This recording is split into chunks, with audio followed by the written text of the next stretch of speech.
Hi, this is Andy of MPRV News. Welcome to the origins of MPRV News, Part 6. 1988. Birmingham's main punk venue, the Mermaid, was no more. All the years of people stomping and slamming around upstairs on the dance floor had weakened the upstairs floor to a point where putting gigs on there wasn't safe anymore. It was a blow to the scene as a whole in Birmingham, and it's a blow that to this day they're not properly recovered from. Daz Russell, the promoter who put on the shows at the Birmingham Mermaid, was desperate for another venue and quick. He asked me if I would meet up with him on a Saturday down Birmingham. We literally spent the whole day scouring around Birmingham looking for bars, anywhere that had a stage.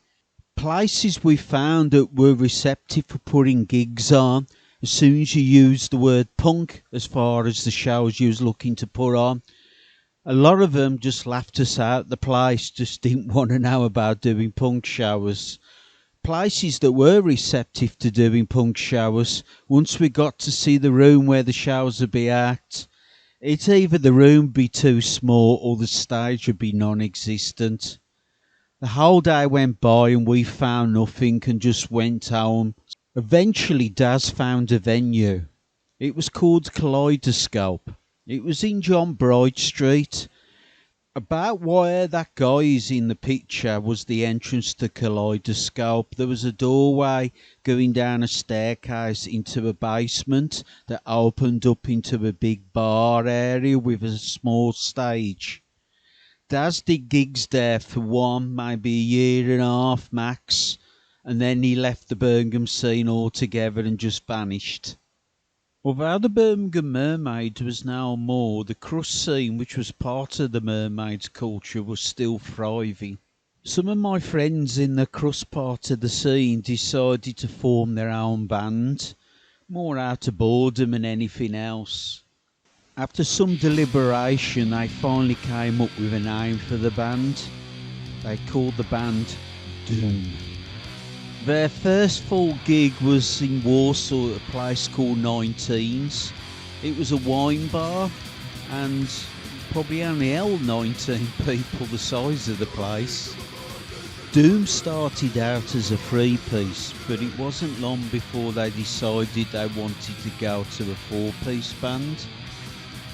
Doom was on the lookout for a singer, so Brian, the guitar player, asked me if I wanted to do it.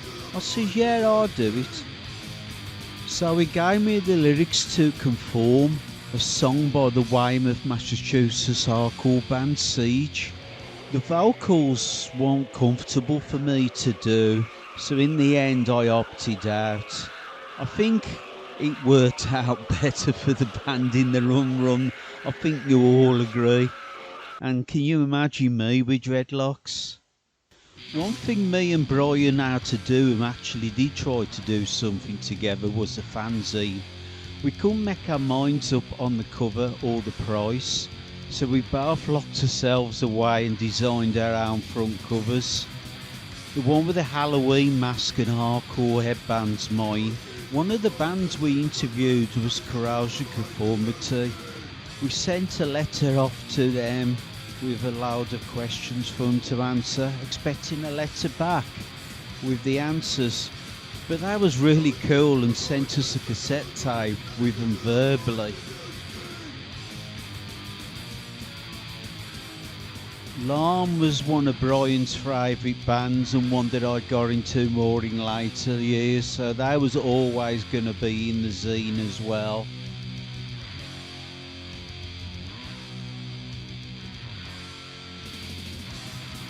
Brian put Doom in as well. By then, John had gone on to vocals to make up the four-piece, as they couldn't find the adequate solo singer they was looking for.